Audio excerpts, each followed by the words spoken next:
A palavra de Deus nos diz no livro de Provérbios, fazendo parte dos chamados livros poéticos, no capítulo 1, a partir do verso 1, diz: Provérbios de Salomão, filho de Davi, o rei de Israel. Para aprender a sabedoria e o ensino, para entender as palavras de inteligência, para obter o ensino do bom proceder, a justiça, o juízo e a equidade, para dar aos simples prudência e aos jovens conhecimento e bom siso. Ouça o sábio e cresça em prudência, e o instruído adquira habilidade, para entender provérbios e parábolas, as palavras e enigmas dos sábios. O temor do Senhor é o princípio do saber, mas os loucos desprezam a sabedoria e o ensino. Aqui encontramos neste livro de Provérbios a palavra com bastante ênfase, a palavra principal, que é a sabedoria. Quem que não busca a sabedoria? Então, podemos perguntar qual é a fonte da verdadeira sabedoria. Sabedoria, palavra de sabedoria, significa, como acabamos de ler, o ensino, a instrução, e dessa maneira nós podemos ver na palavra de Deus que é muito importante essa busca que podemos fazer para obtermos condições que possamos direcionar as nossas vidas em todos os sentidos, especialmente no sentido espiritual, aonde está em jogo a nossa eternidade, a vida após a morte. E no livro de Jó, nós vemos Jó exaltando a sabedoria de Deus. Em Jó, capítulo 28, verso 20 em diante, diz: "Donde, pois, vem a sabedoria? E onde está o lugar do entendimento? Está encoberta aos olhos de todo vivente e oculta às aves do céu. O abismo e a morte dizem: ouvimos com os nossos ouvidos a sua fama. Deus lhe entende o caminho, e ele é quem sabe o seu lugar, porque ele prescuta até as extremidades da terra, vê tudo o que há debaixo dos céus. Quando regulou o peso do vento e fixou a medida das águas, quando determinou leis para a chuva e caminho para o relâmpago dos trovões, então viu ele a sabedoria e a manifestou, estabeleceu-a e também a esquadrinhou, e disse ao homem: eis que o temor do Senhor é a sabedoria, e o apartar-se do mal é o entendimento." Então, Jó estava destacando a sabedoria que vem do alto. E dessa maneira, nós precisamos buscar a verdadeira fonte de sabedoria, algo de tanta importância para as nossas vidas, no mundo em que estamos vivendo, no mundo jaz no maligno, aonde as pessoas buscam viver de acordo com os seus impulsos, de acordo com as coisas que são aqui deste mundo. Nós que conhecemos o Senhor Jesus Cristo, precisamos conhecer a verdadeira fonte de sabedoria. O apóstolo Tiago foi um que destacou muito esse quesito que é a sabedoria. Ele tem palavras de muita importância para a nossa meditação. Por exemplo, no seu livro, na sua epístola de Tiago, capítulo 3, verso 13, ele diz: quem entre vós é sábio e inteligente, mostre em mansidão de sabedoria, mediante condigno proceder, as suas obras. Se pelo contrário, tendes em vosso coração inveja amargurada e sentimento faccioso, nem vos glorieis disso, nem mintais contra a verdade. Esta não é a sabedoria que desce lá do céu, antes é terrena, é animal e demoníaca. Pois onde há inveja e sentimento faccioso, aí há confusão e toda espécie de coisas ruins. A sabedoria, porém, lá do alto, é primeiramente pura, depois pacífica, indulgente, tratável, plena de misericórdia e de bons frutos, imparcial, sem fingimento. Ora, é em paz que se semeia o fruto da justiça para os que promovem a paz. Então aqui é bem claro, existem duas sabedorias neste mundo. Sabedoria humana, sabedoria que o apóstolo Tiago fala que alguma vem até do inimigo das nossas almas, e a sabedoria que vem da parte de Deus.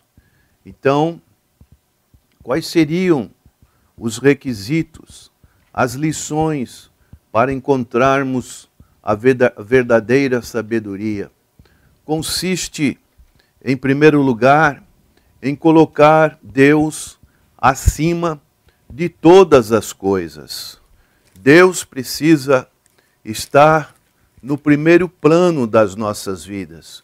Quando o Senhor proferiu o famoso Sermão do Monte, no capítulo 6, verso 33, ele pôde dizer: buscai em primeiro lugar o reino dos céus e a sua justiça, e as demais coisas vos seriam acrescentadas. Você, prezado ouvinte, tem buscado as coisas de Deus? Tem dado a prioridade para as coisas de Deus? Vivemos num período em que, infelizmente, constatamos que as pessoas têm pouco tempo para Deus. Por qualquer motivo, deixam de comparecer à casa do Senhor, deixam de estar adorando na beleza da santidade o Senhor, deixam de ter a comunhão com Deus e a comunhão com seus irmãos, não entendem que fazem parte de um corpo que é a igreja, o corpo do Senhor Jesus Cristo. E se vamos nos ausentando do corpo, a tendência é enfraquecer, como aconteceu com o apóstolo Pedro, quando o Senhor Jesus foi levado para julgamento diante dos principais ali judeus, líderes judeus. Pedro pensou que estivesse muito próximo, disse para o Senhor Jesus que daria a sua própria vida, mas ele, se afastando do Senhor, ele negou o Senhor Jesus 3 vezes. Então devemos reconhecer que a nossa natureza é uma natureza fraca. Se não estivermos fortalecidos no corpo que é a igreja do Senhor, a tendência é estarmos enfraquecendo e podemos decair, e assim, como aconteceu com Pedro, levar uma tristeza, uma desonra muito grande para o corpo do Senhor. Então precisamos desta vontade, deste ardor de estar buscando em primeiro lugar, colocando as coisas de Deus. Como é triste hoje percebermos que, infelizmente, as pessoas menosprezam o dia do Senhor, que é o domingo, deixam de comparecer à casa do Senhor, deixam de prestar culto ao Senhor. Vemos o exemplo de Abraão, quando Abraão, por causa da fome, saiu da terra prometida e foi para o Egito. Ali a palavra de Deus nos diz que em nenhum momento Abraão levantou um altar de adoração ao Senhor. Por quê? Porque estava em terra estranha. Então, neste mundo, não é lugar de levantar o altar do Senhor. Nós precisamos estar sempre recebendo da parte de Deus, que é a igreja do Senhor, e assim nos alimentarmos, nos fortalecermos para resistir às lutas espirituais que com certeza vêm contra a nossa vida. Então nós precisamos reconhecer que nós dependemos de Deus para todos os nossos problemas. Nós encontramos na palavra de Deus, em Lucas, no capítulo 18, o exemplo do jovem rico. Ele era um seguidor da lei, mas o seu coração estava nas coisas deste mundo. E dessa maneira, ele não pôde agradar ao Senhor. E nós precisamos estar sempre na presença do Senhor, reconhecer a nossa dependência, reconhecer como aquele publicano que foi orar: eu não sou digno, ó Deus, mas ele batia no peito e dizia e clamava pela presença de Deus. Inversamente, o fariseu estava todo convicto de que ele era um religioso e agradava ao Senhor. Devemos também aprender a lição que o Senhor Jesus, quando esteve ali em Betânia, na casa de Lázaro, de Maria e de Marta. Marta estava com muitos afazeres neste mundo, mas Maria aproveitou aquele grande momento de estar aos pés do Senhor. Como isto é uma lição importante, aonde paramos as nossas atividades e buscamos estar na presença do Senhor. É seguir o Senhor com resolução, seguir o Senhor, como ele disse: se alguém quer vir após mim, a si mesmo se negue, dia a dia tome a sua cruz e siga-me. E também é obedecer a Deus em tudo. Devemos ser gratos a Deus, obedecer a sua palavra. O livro de Jó, no capítulo 15, verso 14, tem uma grande indagação. Que é o homem para que seja puro? E o que nasce de mulher para ser justo? Então, somente Deus, ele pode dar essas respostas para nós. Como disse o Senhor no Sermão do Monte, é amar o nosso inimigo. Em Mateus capítulo 5, verso 44, o Senhor disse do amor ao próximo: eu, porém, vos digo, amai os vossos inimigos e orai pelos que vos perseguem. E, principalmente, o temor do Senhor, que é o princípio de toda a sabedoria. Devemos ter esse temor do Senhor. Em Jó, capítulo 28, verso 28, a grande pergunta: e disse ao homem: eis que o temor do Senhor é a sabedoria, e o apartar-se do mal é o entendimento. É colocar Deus acima do homem, a eternidade acima do tempo presente, o céu acima da matéria, a vida acima da morte. E dessa maneira nós vamos ter o exemplo bíblico de que um homem que a Bíblia relata que foi Daniel. Daniel tinha um espírito muito excelente, como diz no livro de Daniel, capítulo 6, verso 3. Ele era um homem que buscava a Deus, e Deus se revelava para ele quando, por exemplo, naquele sonho que ninguém conseguia interpretar de Nabucodonosor, Daniel foi aquele que revelou o mistério do sonho. Então diz no livro de Daniel, capítulo 2, verso 19. Então foi revelado o mistério a Daniel numa visão de noite. Daniel bendisse o Deus do céu. Disse Daniel: seja bendito o nome de Deus, de eternidade a eternidade, porque dele é a sabedoria e o poder. É ele quem muda o tempo e as estações, remove reis e estabelece reis. Ele dá sabedoria aos sábios e entendimento aos inteligentes. Ele revela o profundo e o escondido, conhece o que está em trevas, e com ele mora a luz.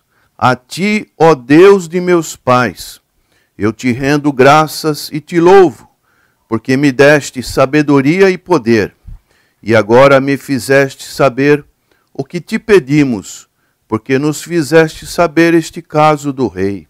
Então aqui está, meu prezado ouvinte, a aplicação de um homem que buscou a Deus, não se misturou com as coisas lá da longínqua Babilônia, mas ele foi fiel a Deus. E assim Deus o abençoou de uma maneira, ele colocou um cargo de muita importância, tanto no reinado da Babilônia, como no reinado, no Império Medo-Persa. Daniel se destacou como um homem de muita sabedoria. Esta é a maior riqueza que uma pessoa pode ter neste mundo. Sabedoria do alto, sabedoria que vem de Deus. Que você, neste dia, busque também esta fonte de sabedoria que está na palavra do Senhor, e que a sua vida possa ser direcionada por essa sabedoria e você estar sempre na presença de Deus. Vamos orar. Senhor, nosso Deus, nosso eterno Pai, obrigado pela tua palavra, pela sabedoria que vem do alto, que realmente possamos praticá-la em nossas vidas, para vencermos este mundo. Ajuda-nos, ó Deus, e capacita o teu povo a estar sempre na tua presença.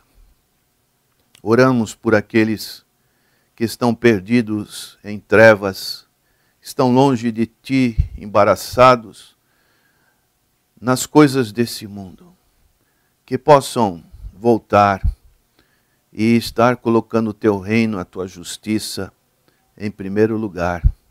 É a nossa oração, agradecidos no nome precioso de nosso Senhor e Salvador Jesus Cristo. Amém. Queria também dar uma nota de falecimento. Faleceu ontem a senhora Olga Casalotti, que é mãe do nosso pastor Wilson José Casalotti, lá da Igreja Evangélica da Paz, em Manaus. Seu corpo está sendo velado na cidade de Santo André, e o enterro vai ser hoje às 2h. Como nós temos a nossa programação online, e essa programação atinge muitas pessoas, fazemos essa notícia do falecimento da senhora Olga Casalotti e oramos para que Deus conforte os corações dos familiares.